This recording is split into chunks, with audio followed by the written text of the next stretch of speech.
Hi, welcome to Your Business, Your Rules. I'm Kat LeBlanc. This is the podcast for people who want to start and grow an online location-independent business so they can live a life of freedom and choice on their own terms.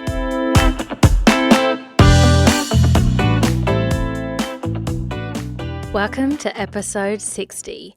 I have a business idea but need help. So, you've got a business idea but need some help. You're probably thinking, what do I do?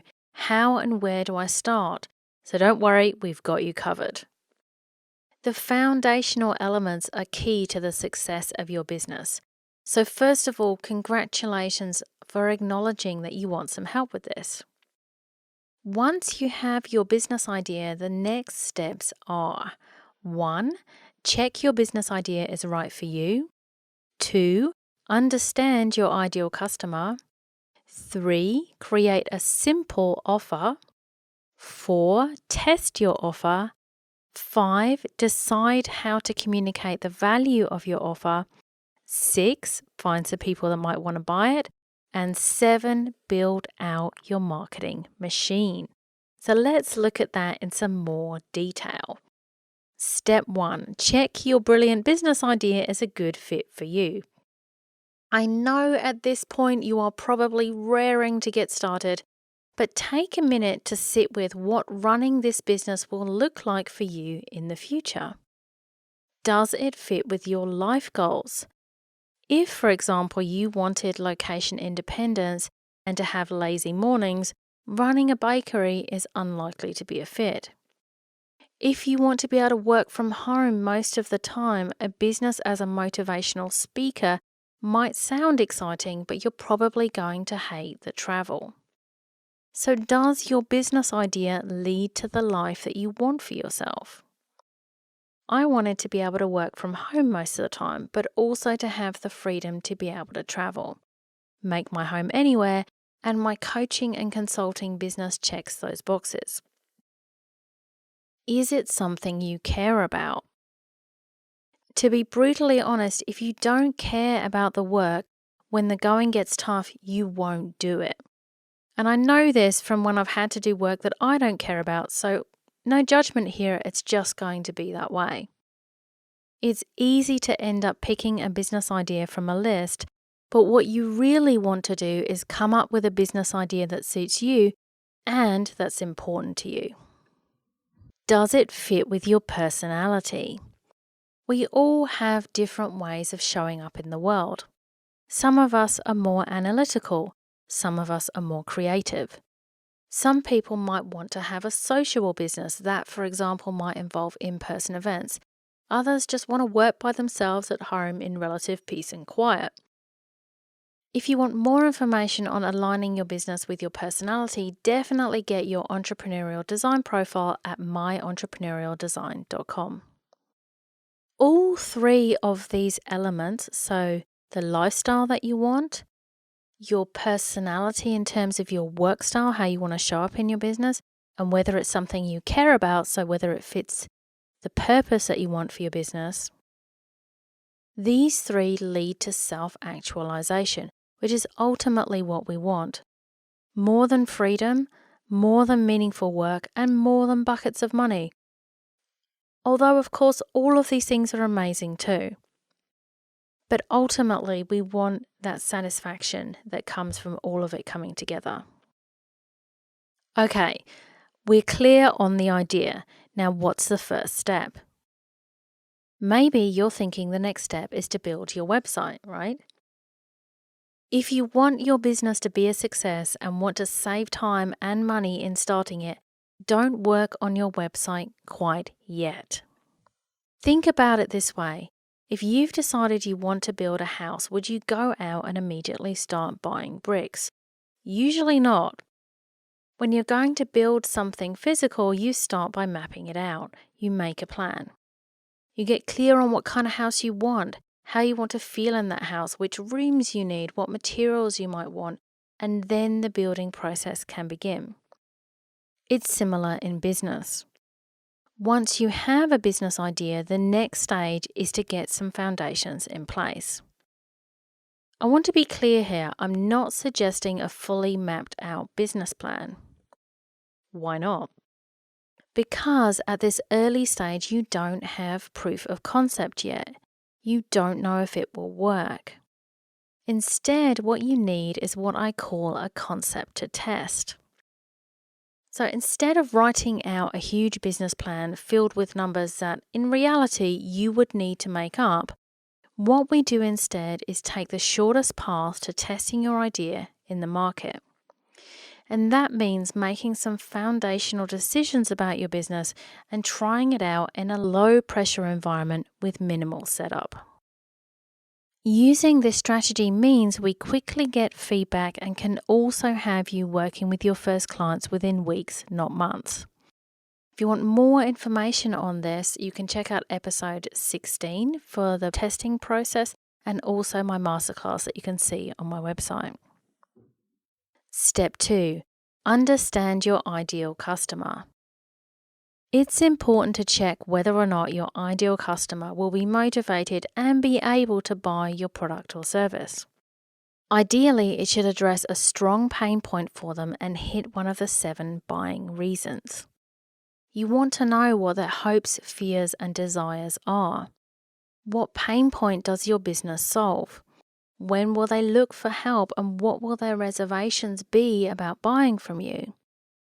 While answering these questions can feel mundane, this is going to help you sell your product, step 5, and build out your effective marketing machine, step 7. When you understand your ideal client, you're also better positioned to explain how you're different and why this makes a difference to them. So if, for example, you had a managed Facebook ad service, it would be important to know if many of your clients had had negative experiences with having their ad account shut down. And one of your points of difference could be that you have a relationship with Facebook and can safeguard their account. So understanding your customers means you can meet their needs. Step 3, create a simple offer. And I mean simple here. Many people at this point feel they need to make the most spectacular offer, including worksheets and courses and videos and whatever else feels particularly amazing. Resist the urge to do this. There are 3 important reasons why you need to keep your offer as simple as possible at this point. 1, creating a complicated offer with lots of different pieces will take too much time, and ultimately time is money. 2, creating a complicated offer will give you a place to hide and procrastinate. Yes, I'm looking at you.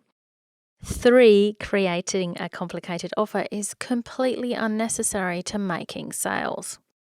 People want their problems solved. They don't need 50 worksheets and 27 videos. So resist the urge to create a year 5 offer when you're at year 0 in your business. You just don't need it. Create the simplest, easiest way to offer your service and get clients an initial result.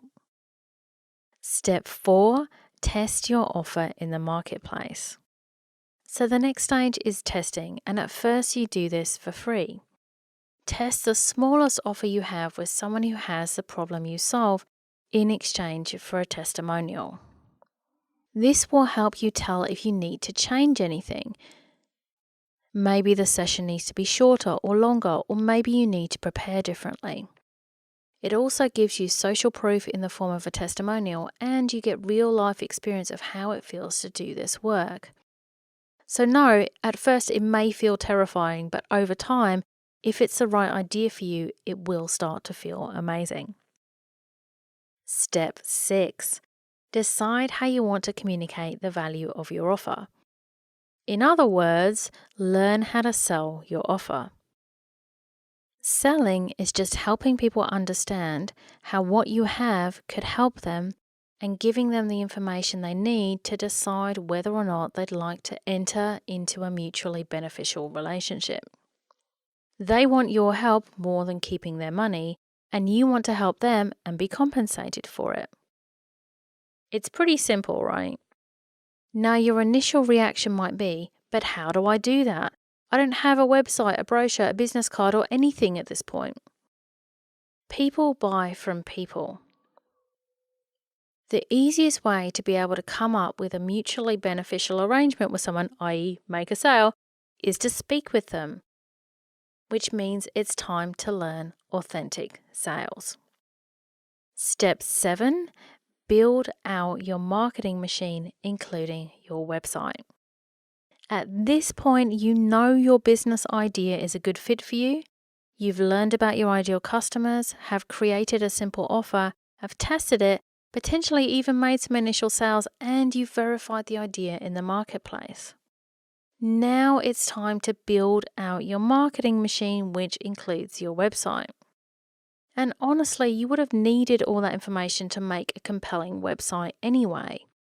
You need to have your offers figured out, to write the words that sell your services, and to understand your ideal client before putting that all together into a website. Answering these questions about your business first will make putting together all that content much easier. Because how can you write compelling copy if you don't know what your unique value is? How will you know what kinds of images to use if you don't know how you want people to feel when they get to your site? Testing your idea first will lay a strong foundation for your business. The website is really just the walls and paint colors in this metaphor, and those can be easily changed, while the foundation must remain solid. And if you try to make it up before you know what you're doing, it will show. If your clients can sense any confusion, they won't buy, and they have to trust you know what you're doing. So if you want to have a business that gives people a consistent message and leads them to buy, make sure to do the groundwork and test your idea first. If you'd like more detailed information on how to set up your business using this process and get paying clients quickly, come to my free Zero to Paying Clients Masterclass at katleblanc.com/masterclass. I cover business ideas, the process to get you started, what not to do, the startup traps to avoid, and of course, getting paying clients quickly. I hope that was helpful for you, and I look forward to speaking with you again soon. Thanks for listening to Your Business, Your Rules. I'm Kat LeBlanc. If you like this show, I'd love you to subscribe, share, and leave a review on iTunes. And if you'd like to continue the conversation, head over to my website at katleblanc.com. Until next time.